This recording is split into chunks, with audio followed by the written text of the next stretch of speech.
Welcome back to the Baltimore Flockcast, the number one Baltimore Ravens podcast in the world. Gotta say, I'm sorry. As soon as the podcast came out the last time, was with the news of the smelling salt ban. We got more information, so it's changed the game a little bit. And I just wanted to address it immediately because it kind of ruins the whole entire argument, or I guess the thing I was saying. Here's what the NFLPA says, their clarification. It is not a true ban. The team just cannot provide smelling salts to the players. Nothing's changing. Everything I said about how this could affect players' games, excuse me, I'm a little sick, I'm sorry, but affect players' games or how they're going to be this season, completely ignore that. That's not going to happen. I'm sorry about that one, guys, but it did make it a little weird. Today, besides that little smelling salt update, we have some more insights and news from our first preseason game and training camp as well. Also, a little tidbit about the Ravens 2018 draft class, and also awards, or I guess predicted awards for this 2025 season for the Ravens. Let's get into it. Excuse the congested voice and throat here. Keaton Mitchell, as we've been talking about on the whole entire show, it feels like, he's been amazing. He was called MVP on the broadcast for the first preseason game. Excuse me, I'm sorry. And on top of that, Rasheen Ali, man, this dude was on the bubble. I'd say he's kind of pushing himself strongly into the conversation of we need to keep this guy. We need to keep a fourth running back. I'm not on the team or working for the team. Some would say he's still in the bubble, but this man's playing out of his shoes. The rushing attack was absolutely stellar in that game. If you guys didn't watch, you missed out a lot on the ground. Didn't miss much in the air, let me tell you that. But the Ravens are moving the ball at ease on the ground. I'm being very stern when I say that because I think we went to combine with our both quarterbacks, Devin Leary and Cooper Rush, 5 for 15 or 17. It was absolutely terrible. 2 interceptions between the two of them. Cooper Rush only threw 2 passes. Or I think 4 passes. Can't really come at Cooper a whole lot. It's mainly Devin Leary that had this awful performance. And I feel bad because on the last episode we said he had no business being on this team, but not to bring another man's career down. I stand by what I said. I know if we'll talk about it later in a little bit more detail, but if Lamar gets hurt, the whole thing goes down. I'm just going to be honest, I don't want Devin Leary or Cooper Rush being that quarterback. Yeah, we're probably not going to make the playoffs if we don't have Lamar, or we're kind of screwed.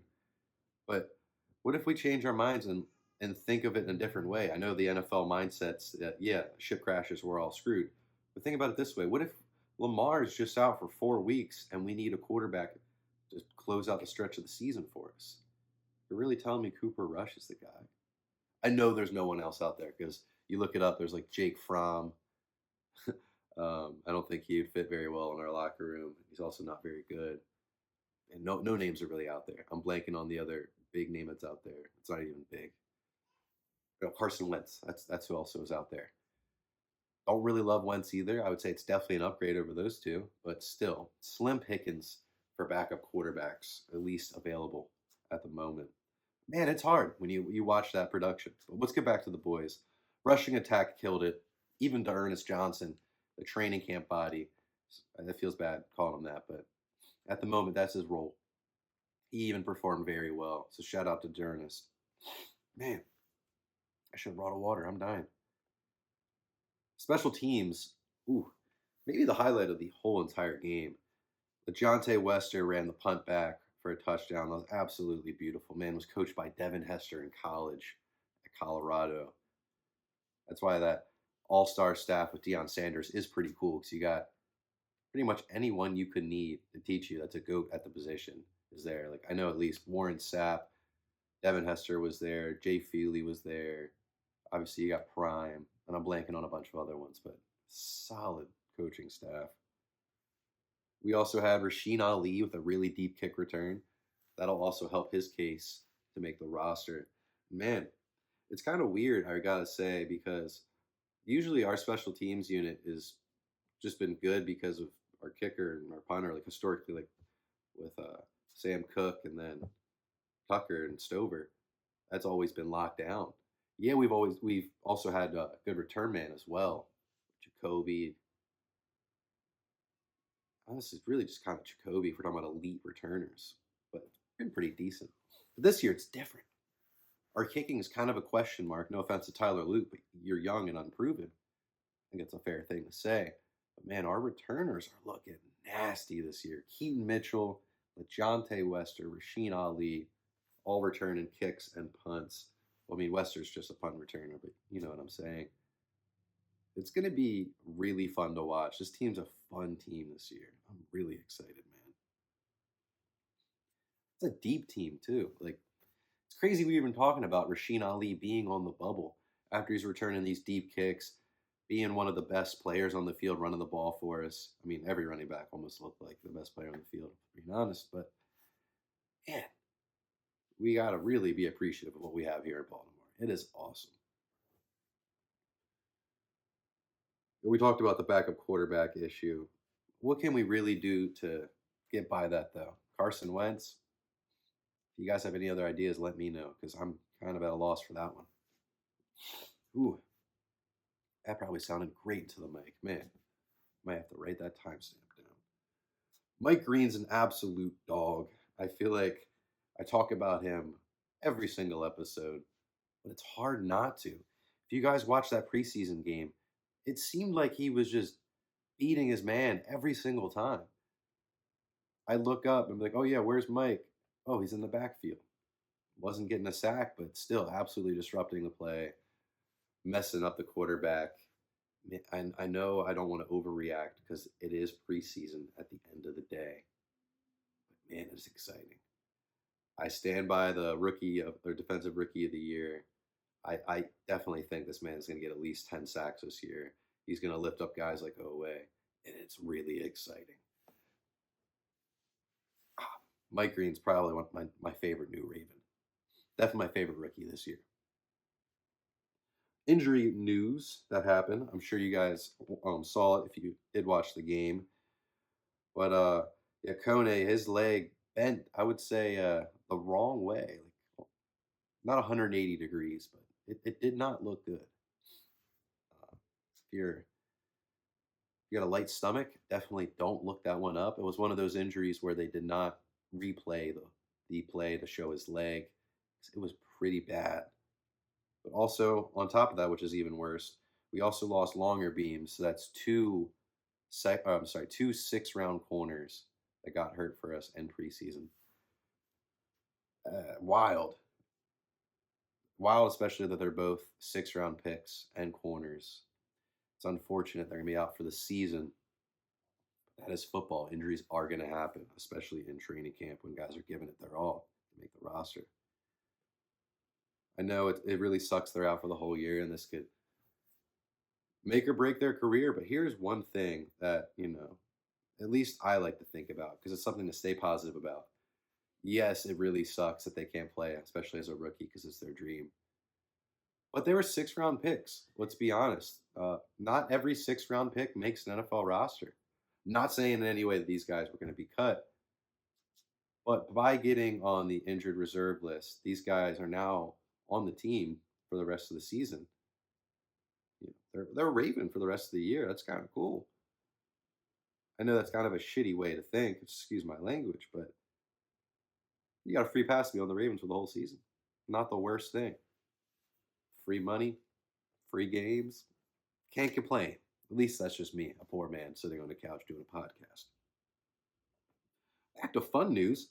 Tavius Robinson said he did some deep dives studying Ravens legends, and he did a deep dive especially on Jarrett Johnson. If you guys aren't familiar with Jarrett Johnson's game, you are either a young listener to this podcast, or I'm just upset with you, man. You don't remember ball. Yeah, I definitely have to say I loved hearing this in this press conference. I highly recommend you guys listen to him talk about it as well. It's really cool to see the young and new Ravens get into Ravens history and try to channel some of the old Ravens greats. And he even said Jarrett Johnson's one of those guys where Not every player talks about him. He's not the most remembered Raven of all time, but this dude had grit and he was a really good player. And it was really exciting to hear that. Obviously, I'm not expecting every young Raven or every Raven on the roster to do this homework and talk about Ravens history and try to know the Ravens 101. But it would be pretty cool if, you know, they talked about it, they cared about it more. Like, how cool would it be if you see, I'm not saying he needs to, but how cool would it be if we're seeing Roquan in the huddle getting the team ready before the game, and the dude like quotes Ray Lewis or something? I don't know, man. It's just I would like to see them somehow link the past to the present a little bit. I know you can't harp on the past forever, but I'm getting old and it makes me sad. I guess that's the thesis of this. So the Ravens 2018 draft now has generated more money in future contracts than any other draft class in NFL history. So let's go through this one here. Let me sit back. Man, I feel like I'm really close to the camera. It's whatever. So the first pick that we had that year, kind of the goofy one before Lamar. I think he's still a dog. Hayden Hurst. So he's getting paid $7.25 million a year. He was our 25th pick. Then we go to the 32nd overall pick, Lamar. This dude's making $52 million a year on average. Third round, 83rd pick overall, Orlando Brown Jr., $16 million on average a year. Mark Andrews, 86th pick, $14 million. Fourth round, 118th pick, Anthony Averett, $4 million. Deshaun Elliott, not a fan of that guy anymore, $6.25 million. Bradley Bozeman, 6th round, 215th overall pick, $6 million. And the reason why this is all together, the man that we probably shouldn't have cut, and I'm sure a lot of Ravens fans like me deeply regret when they did this, Zach Sealer, guy got paid a couple of weeks ago. He was our 7th round pick, 238th overall. He's getting paid $22 million a year now. Man, that kind of hurts. Happy he got his bag, but man, that's why you don't cut draft picks right away. I know he's a 7th round pick, but find a way to keep him. I know that's not what the Ravens do, but that's just something I kind of believe in. At least just me. One, I guess, warning, I guess I'll give you guys before we get into our award predictions is that Zach Orr is going to be getting some offers to be a head coach elsewhere. And we got to get ready for that. Because I feel like we're not usually equipped and ready for our coordinators to leave unless it takes a really long time to pry them out, which hasn't really happened recently. But I think Zach Orr might be a guy that'll stay for a while because he played for the Ravens. But this is a guy that everyone's going to see this year. He deserves to be a head coach elsewhere. I would like to view him as the perfect replacement. Like, replacement's not the best word, but I guess predecessor for John Harbaugh. But Harbaugh is only, I think, 60 some years old. This dude has at least 10 more years. It's kind of scary to say too, but 10 years is a long time. But I don't think that Zach Orr is going to wait around for 10 years. It's wishful thinking. So get ready for that to happen. This man's a hell of a coach. But let's get into our 2025 award predictions. Excuse me. Sick once again. I apologize. Don't need to spend much time on this one. This one's kind of stupid. MVP. Man, I wonder who the MVP of the Ravens will be this year. That's a really hard one. Maybe the guy that's going to win MVP of the league as well. That's Lamar Jackson. I guess we can skip right by this too. Offensive Player of the Year for the Ravens. Player that's going to win MVP, Lamar Jackson. Well, I guess we could change it up because Offensive Player of the Year isn't usually a quarterback award. But we did say a little bit ago that on a few episodes ago, that we thought Derrick Henry would have a slight dip. I don't think it's going to be that big of a dip. He still has a hell of a season. Let's give Derrick Henry Offensive Player of the Year for the Ravens. Defensive Player of the Year, a lot of people would think this is going to be a Kyle Hamilton pick. Dude's a hell of a player. Obviously, One of the best safeties, arguably, if not the best safety in the league. You got to give it to Roquan Smith. This man's the best middle linebacker in the game. I don't care. I'll debate a wall about it. Roquan, we are blessed to have in Baltimore, and I hope he finishes out the rest of his career here in Baltimore.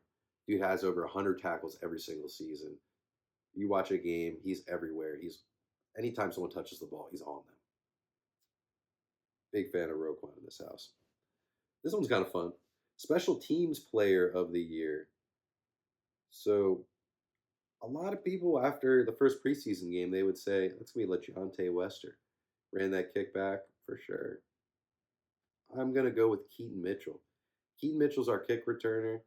I know kick returns are kind of dead now with the stupid kickoff rules, but I'm excited to see what Keaton can do as our kick returner for this season.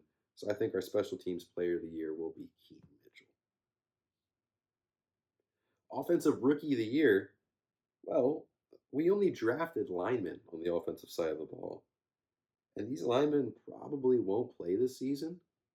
So on that note, my offensive rookie of the year is Tyler Loop. I know he's on the special teams unit, but he scores points. So I'm bending the rules.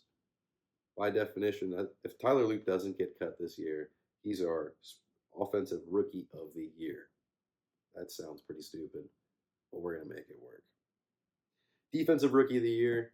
If you've watched every episode, you definitely know what I'm about to say at this point, especially if you watched 10 minutes before. It's Mike Green. Huge fan. I think this guy has at least 10 sacks this year. Super excited. I wish I could get his jersey, but hey, they still haven't made it for the Chinese websites. I'm not going to say what website I use. If you guys want me to order you jerseys, let me know. I got you. A little side hustle, maybe. Comeback player of the year. A guy a lot of people we get a lot of flock or giving him a lot of flock. He had 10 sacks last year. He's on a contract year this year. It's Dafe Owe. What happens, especially to Ravens on the defensive side of the ball, when they're in a contract year? They go absolutely insane. Then we can't afford to re-sign them, and they get paid to play elsewhere. Big money.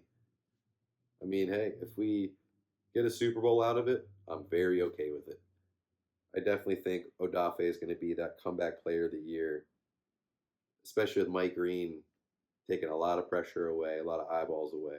Odafe is going to be sneaky good this year. All the dogs are going to eat, as they say. Sophomore riser, I think I made that award up just to give this to Nate Wiggins because, man, I'm excited to see what Nate's going to do for us this year. I know it's stupid to talk about Madden because I haven't bought the game in a while, but the game is dumb by itself. I think they gave him a 79 overall. The game is trash, man. Nate Wiggins is one of the best young corners in the NFL. Our defense is so back. Protector of the year. This is an actual award now in the NFL for the best lineman. It's pretty cool. But I'm going to give this one to Ronnie Stanley. He made huge strides. He kind of looked iffy 2 years ago. Really earned the trust of the Ravens back. Got paid. There's still some casuals that say Ronnie's not great, which is really strange to me. I don't really understand where that comes from. We have a really solid young group around Ronnie as well. I feel like most of the guys that we have could be arguably up here for Protector of the Year. Really, the only question mark we have on our line is Falele. He's getting absolutely destroyed by the groups on Reddit for the Ravens and social media. It was one bad play. I said on the last episode, leave the poor, I was going to say little guy alone, but he's definitely not little. And what do you guys think we're going to do? Play Ben Cleveland? Guy's been on our team for 5 years, and we gave him the chance to walk, and no team picked him up for a reason. No diss on Ben Cleveland, but he's not an all-pro guard. I don't know where this is coming from. Don't sleep on Falele. He's not our best lineman, but he's a pretty good one. Protector of the Year is Ronnie Stanley, though. That took a little side tangent. The Unsung Hero of the Year. I feel like this award is just made for fullbacks. I'm going to give it to Project Pat. If you don't love Pat Ricard, then you don't love America. When I see Pat Ricard setting a block for Derrick Henry, I hear Eagles screeching and calling. I just see fireworks in my head, and I just want to drink a beer. So the unsung hero of 2025 will be Project Pat Ricard. This is a fun award we will end off on. The Flock favorite, the Jiddle Yang, some will call it, I guess you could say. I'm going to give this two-way tie between LeJontay Wester and Anais Peebles. I think Peebles is going to be absolutely loved by the crowd here in Baltimore. And I feel like every team, at least every couple of years, has that one big defensive lineman you gotta love. Just a bunch of personality. Michael Pierce was cool for a while. So it's great that we're getting another big personality back in the locker room for the Jiddle Yang Award. I might be going to the Commanders preseason game, so I gotta say, if any of you guys are going to the game, send me a DM, a comment. Let me know. I'll bring some stickers. We'll give them out if I'm gonna go to there. So let me know. Maybe we can have a little Flockcast meetup. That would be pretty cool. I've never been to the stadium before, and I know they're going to demolish it soon or at least move out. And I've only heard terrible things about it. So I figured, why not go there before it goes away? And also, it could be just a good excuse to get out, go see the Ravens play. But please subscribe, like, comment, share this with all your Ravens friends because we're starting from the bottom in the beginning of this Ravens podcast. So I appreciate you guys for sitting through with me for another episode.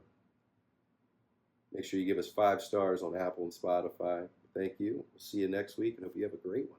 Go Ravens.